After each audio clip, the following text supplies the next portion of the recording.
kick it. It's candy.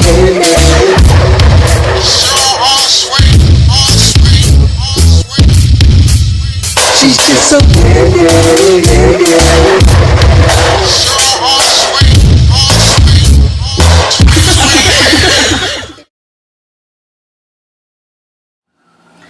Welcome back to the Candy Internet Talk Show. I am your host, Candy. Hey, Candy. Hey. And I got Shorti Short Kut here, Indianapolis, Indiana, on Short Kut. Yep. So when we left off from the commercial break, we were talking about how you bridged into producing. You were talking about some artists that you worked with. So is there anybody else, or who else have you worked with since you focus more now on your producing side? Who else have you worked with? Well, I was actually pulled out of the producer role in a. I know you'll probably be like, "Wow, how did that happen?" But that's me. You know, I get into these. I love challenges, and I was at work, and there was a bass player that played in a band called Blue River Band, which was a country band, and they were in the semifinals of the Battle of the Bands, which is a huge competition for country bands at an 8 Second Saloon. So they wanted to do something different that could help them, you know, advance to the finals and potentially win. So they came up with the idea of having a rapper mixed with a country band. Oh, yeah. Yeah, but you know what though? It worked, and it was a time when it was like big and rich. And if you listen to a lot of country now, there is a lot of rap influence and a lot of spoken word. Like there's a lot of that in there. And I ended up doing it because I'm like, you know, I'm with it. It's a challenge. I do it. Bought me a cowboy hat and a big ass belt buckle belt and everything. I went by the name of Moonshine Shorty. Moonshine. I had to find me a country name. I was like, I had to be Moonshine or something. That's how I knew back then. I was like, so. Did you have the boots? Did you have the boots? I didn't get the boots, but a hat, a belt, and you didn't get the boots. What was you up in there with the some boots? Timbs? Yeah. Seriously? Yeah. Them cowboy boots are expensive. If and you got the Spurs?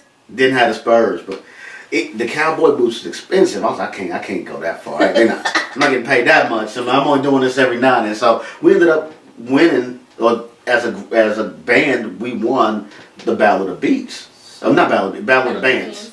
And the prize was, for that next year, the winner would open up for every country artist that the city brought in town. Shut up. So now I'm actually performing with Blue River Band at 8 Seconds backstage. I'm loving it, man. We in the dressing room. They got a filled refrigerator.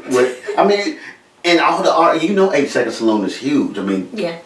I went to an MMA fight there before. So I know what you're talking about. I know every artist or entertainer that came in the dressing room would take a Sharpie and write their name in the dressing room wall. And I'm back there. I'm writing my name on every. I'm in the bathroom writing it on toilets. I'm like, man, Shorty was here. You know what I mean? So it was an awesome experience. And I mean, again, it introduced rap and hip hop to an audience that may not have understood it. Mm-hmm. And for that, that's bigger than me. You know, it's like, of course, like, hey, you're like 50 Cent. I'm like, no, I'm not like 50 Cent, but y'all rap. You know what I mean? But it was awesome. I'm signing people T-shirts and meeting these artists that are national recording artists that I've never heard of, and it turned me on to country and a different genre of music. So, you know, after that had fizzled down, I kind of got distracted, you know, and I didn't. Took a break. You took a break. Yeah, trust me, because I took a break too. And I didn't know where to go. And think about it too. A lot of things here, a lot of opportunities here were no longer here anymore. The music changed, the industry changed, mm-hmm. the artists changed, the people, the opportunities. Nobody was really wholly performing here anymore. I don't remember. I mean, I don't remember. Or if you were performing, now it was about the paper. You're paying to perform on a national recording artist show to open up. Yeah, I do remember that. Like there were a lot of concerts that would come in town, and the you would have to pay to open up or get an opportunity, and we lost a lot of that foundation that I feel like we need to really recognize, because that Not only recognize, but it needs to come back. As I've said before, we're going to go back again. The two biggest platforms, actually three, I forgot to mention. My first experience as far as a platform here for local entertainment artists was for Hitmaker Showcase. That was way back in the 80s. Yes. Okay. Then the second platform that I had was Star Quest. I was still a senior in high school. Then the third one that I had was the Guy Black Talent Show.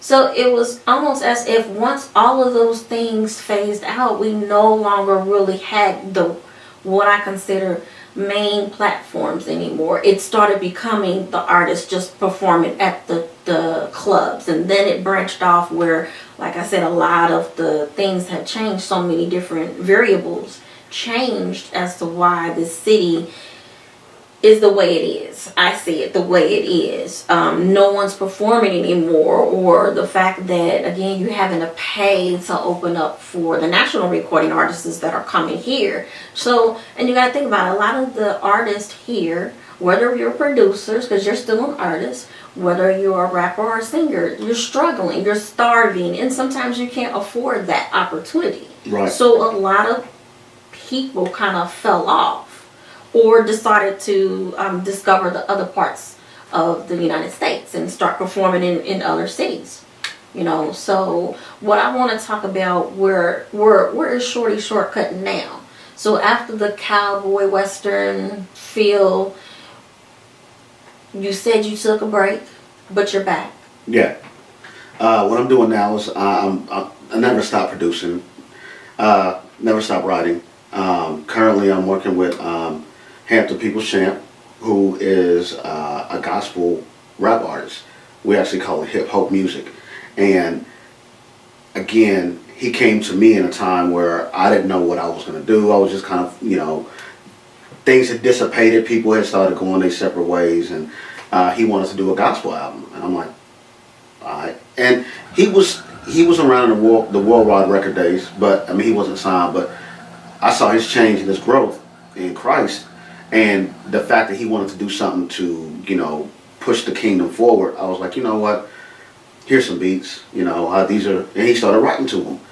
And from there, he had, I connected back with like Chris Kelly and Billy Bad, which these are platinum producers. I mean, you go to these studios, they got plaques for, you know, Casey and JoJo's and Nutty Professor soundtrack. I mean, and they're here in Indianapolis. They are here in Indianapolis, Indiana. You probably see. I mean, there is that type of talent here, and they had brought Rob Curry from Day 26. It was around the Super Bowl time when the Colts were in the Super Bowl, and well, not when the Super Bowl was here. No, Colts were in the Super Bowl, and because they won the Super Bowl when it was in Miami. Yeah, so it was around that time, and Rob Curry was here. He was doing some solo work with Devin Golder and Chris Kelly, and Hamp had gone up there and asked how much to get a feature on a song. So we ended up getting Rob Curry featured on one of the songs we recorded. A big album. It's called Fallen, and it's on iTunes as well. And that's when I started getting rejuvenated, you know, with, okay, this feels big. This feels like, I love it when music is progressive. I hate to make music that just nobody hears or make it just for the sake of making it. When I see projects and artists moving, that gets me motivated. So his motivation got me motivated, and we ended up putting together the Hampton People's Champ album, which I did like 95% of the production. We collabed with Chris Carter, another producer who's worked with Twist. I mean, down at Screwface at the Stunts Build. These people are here, you know, that have touched these big names, and they just as humble and they just love music as anybody else. So that's what I've been focusing on, is working with Hamp on the second album, because it's been about a year and a half since we dropped The Champions here. So I'm working with him. I'm working with Brian Hobbs and Dubsack on on their projects because we go back to the high school High school. days, and now they're in a position where they have a studio now, and everybody is kind of just grown and evolved into where they're at. So I'm working with them. Still work with Slick. He's in Atlanta. I send him tracks. I go down there every now and then, and he's working with like CeeLo and Jody Breeze. But the thing is, it's so saturated even for producers and beat makers now because everybody has everything now, and I think that's what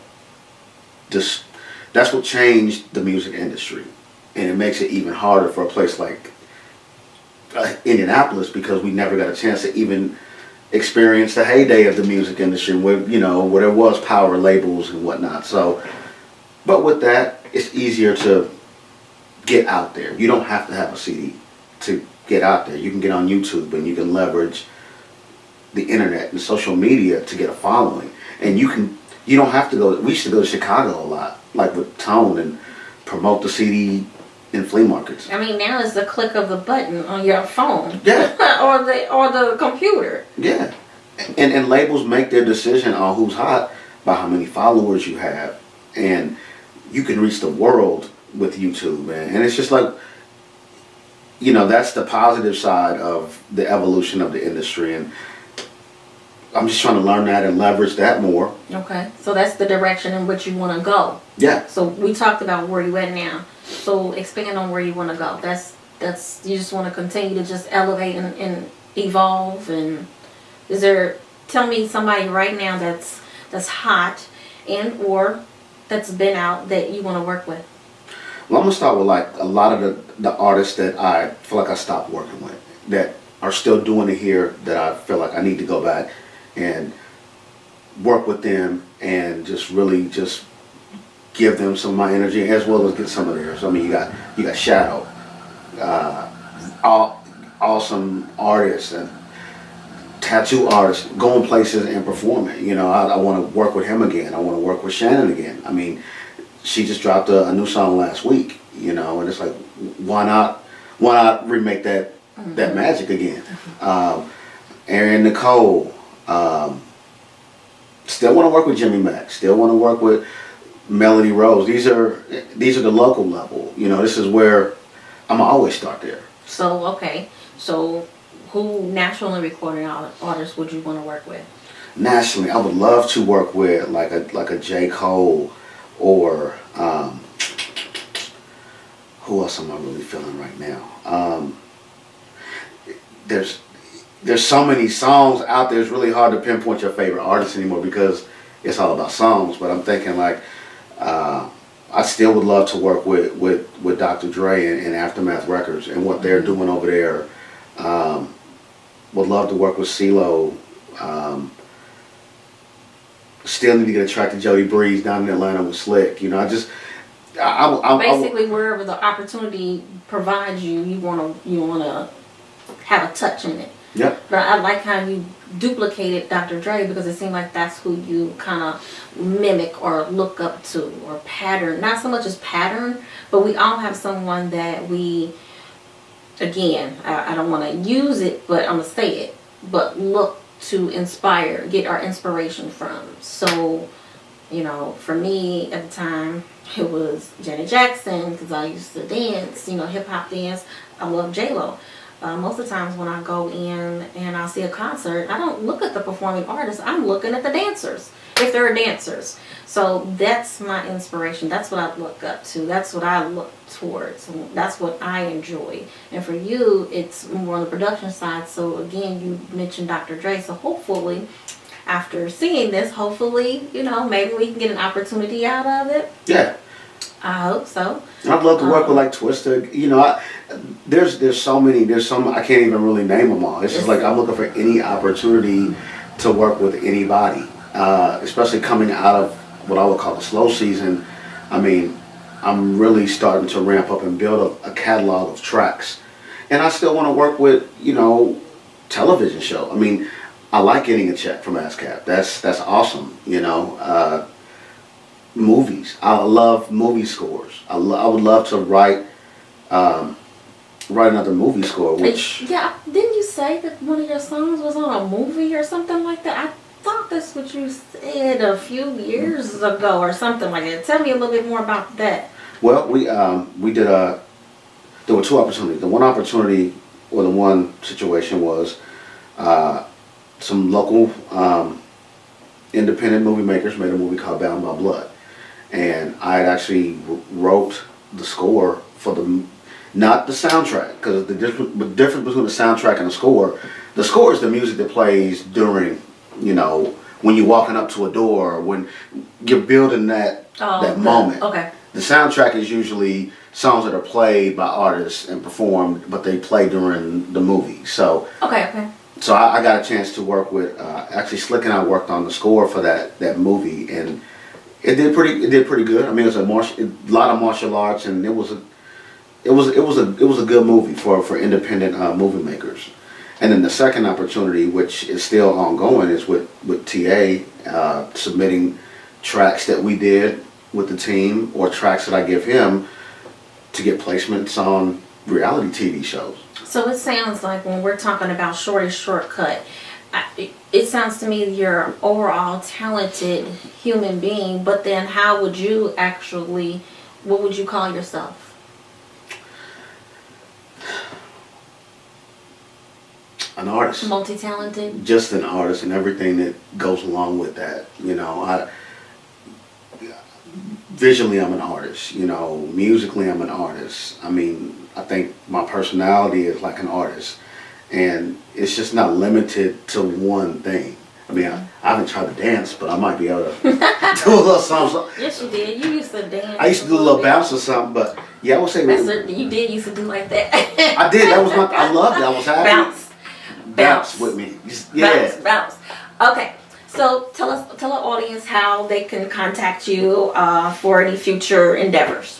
Well, Cutstyle.com, which is Cutstyle Media Group, is going to feature video services, graphic design services, logos. You can buy music. You can see samples of work.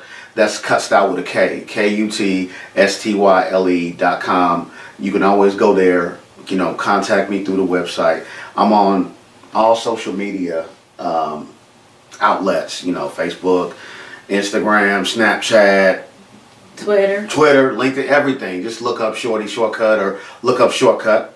Also, SoundCloud, which is just a network for musicians to put their music out. That's where you said that you re-released your album, right? On SoundCloud, or?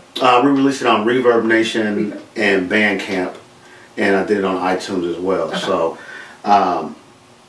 you know what? And I just Google myself sometimes, and I find myself, and that's awesome. I type in Shorti Short Kut. Say that's when you made it. That's when you made it. You Google yourself, and I'm seeing albums that I never even put out. And it's crazy because, and I'm gonna just say this, it's crazy because overseas they appreciate music so much more than we do. And I've had people just reach out to me from overseas, like, send me Shortcut 2 or send me any local hip hop. I've got a collection and I'm a connoisseur of, and that's just like, wow, that's awesome. That's international. So just because Indianapolis is not positioned to be a huge music industry capital doesn't mean you can't use your resources and work around. You might have to get in a car and travel. You might have to. If you don't work for it, you're not gonna get it. You're not gonna get it. And it's more sad. I think you'll agree. It's more saturated now on the local level and people that want it than it was years ago when only a few people were focused on doing it. I mean, everybody wants to be a musician. Everybody wants to be a rapper. Everybody wants to do this now. So sometimes you gotta put yourself at the right place at the right time. And you know what? We're gonna end on that one. I like how you said that. We want to thank Shorti Short Kut, Indianapolis' own artist, multi-talented artist. We're here. We're in Indianapolis, Indiana. We're in Shortcut Studio, and we're gonna give you guys some bonus footage. We're gonna check out some cuts, some tracks. Maybe you might hear us do a little something, see us. Might even see one of us in the booth. I don't know. But stay tuned. Thank you guys for tuning in to the Candy Internet Talk Show. And we're out. But most of all, I said most of all, I want to thank you, my audience. Come on back. I said come on back. Come on back. Kick it. It's Candy.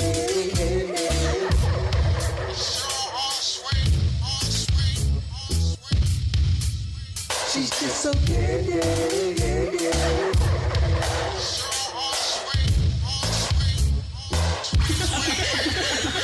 It's Candy.